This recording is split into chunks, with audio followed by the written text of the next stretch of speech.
Assalamualaikum warahmatullahi wabarakatuh. Let me introduce myself. My name is Aisya Perdana Asmaja with student number 2010205007. Okay, I will explain about my material, morphology and psycholinguistic. Psycholinguistic is the discipline that investigates and describes the psychological process that make it possible for humans to master and use language. Psycholinguistic conduct research on speech development and language development, and how individuals of all age comprehend and produce language. Morphology is the study of words. Morphemes are the minimal units of words that have a meaning and cannot be subdivided further. There are two main types, free and bound. Free morphemes can occur alone, and bound morphemes must occur with another morpheme. Psycholinguistics study the acquisition of morphological knowledge and the way in which complex words are stored, perceived, and produced. Morphological knowledge, knowledge of complex words and morphological rules, is present through the human mind and how it is used in language process. Knowledge in the human cognitive domain always consists of a collection of information and the ability to gather new information. 1. Book, books. 2.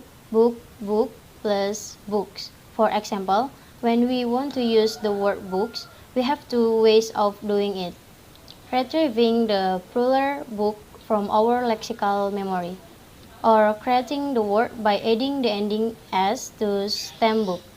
2. Empirical research will greatly help us to gain a better understanding of the natural cognitive capacities of humans, namely how the mental lexicon, dictionary in the mind. Knowledge of language acquisition is morphologically, and the role of knowledge in language perception and production. Therefore, morphology can be likened to a window to the human mind.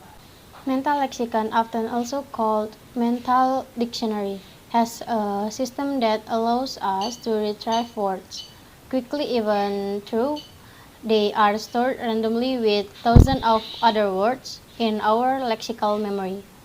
Although the mental lexicon has something in common with an ordinary dictionary, which is to store a list of words.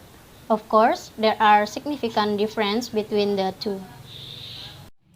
Assalamualaikum warahmatullahi wabarakatuh. Hi everyone, allow me to introduce myself. My name is Nila Shabillah with the number 2010-25008 from English Education 1. So, my material today is about acquisition of morphology, sources, and evidence. Let's enjoy my video. Acquisition of morphology. Berko said there are three stages of morphological acquisition have been argued in classic paper. In the first stage, children learn a number of objects from their environment. The child vocabulary comes to include verbs. For example, people, pets, plants, and etc. The second stage, children adopt a consistent of the world in order to convey an important part of the meaning of their utterance. The structure of utterance is determined by semantic relationship. For example, semantic relationship by children. Action plus object, kick ball. Action plus locative, sit chair. Semantic relationship by adults, kick a ball, sit on the chair. The three stage. Three-word utterance are originally formed by combining two words utterance. It can be also be formed by expanding the one-word utterance. They may use 3, 4, 5, even more words. For example, daddy cookie, cookie eat.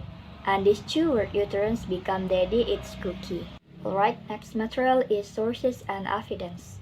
There are two main sources of evidence: experimental and naturalistic data.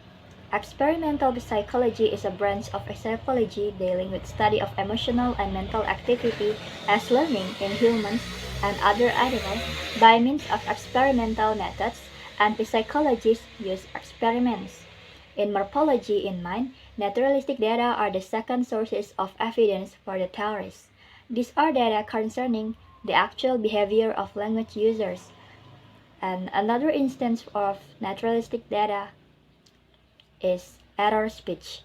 For example, take the phrase out of sticker, or take the sticks out of razor. Similar things can we find in Dutch. Met accused voor het verbinden van de verbruiking, or het verbruik en van der verbinding. Or in English, we apologize for the connecting of the interruption. Crucially, in both 1 and 2 examples, it is morphological units that are exchanged, and not phonological units such as syllables. The word phraser, for instance, consists of the syllables free, and for it is sequence of sound phrase, a morphological unit that is exchanged. In example 2, the morphological units n at ing are exchanged. This exchange cannot be a matter of a syllable since the syllable division of the target words is as follows: verbruiken, verbinding. If was exchanged syllables, we will get the words verbinden and verbinding.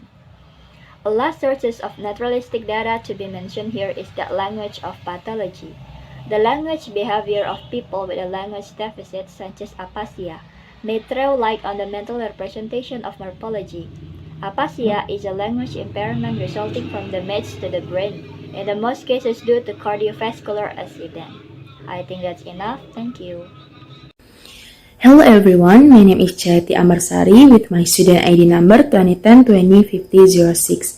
So here I will continue the explanation of interface between morphology and psycholinguistic. And then in this change, I will explain about the model of morphological knowledge and also the morphological processing. Okay, first I will explain about the model of morphological knowledge. Morphological knowledge encompasses modern storage of the complex words that language users are exposed to. There must be a mechanism in our mind that enable us to extend the set of complex words in a language. For example, as in Turkey, where many inflectional morphology may have hundreds or thousands of forms. It would even make no sense to assume that all these forms are memorized that way. So to reduce it, we can use model rules to alleviate the difficulties. And to obtain the rules of that model, language users can obtain them through abstract rules or patterns based on their lexical knowledge. But there are also unproductive morphological patterns, but they can still be called patterns. For example, is the set of English past tense verb forms. Regular past tense forms are created by suffixing ed to the stem. And then on the other hand, there are a number of stem-changing verbs where the past tense form and the past participle are marked by having a different vowel than the present tense form. For instance, we have suffixing ing, but we can replace ing g to k. For example, it's like ring, sing, spring is the verb that contains suffixing ing with g. But on the other hand, we also have drink, shrink, sink, stink. It is the verb, it is the vocabulary that end with suffixing ing, but not with g, but with k. So according to Pinker 1999, these facts have led a number of linguists to defend a dual system model of morphological knowledge. The past tense and the participle forms of regular English verbs aren't stored in lexical memory, but always created by a rule. And this corresponds to the intent of expanding complex set of words in language through a rule. And the dual system theory has also been defended based on a type of evidence that has not been mentioned yet. We call it neurological evidence. Jaeger et al. 1996 have argued that regular and irregular verbs in English are processed by different neural systems. It determined by PET scans. PET stands for positron emission and tomography. The assumption underlying this technique is that changes in brain activity during the performance of a task that are associated with changes in blood flow in the different regions of the brain. Okay, so we go to the morphological processing. So there are two ways in which a complex word can be processed. First, the direct route, and the second is the indirect route. The direct route means that we don't first pairs of the complex words, but go directly to its representation in the lexicon in order to access its meaning.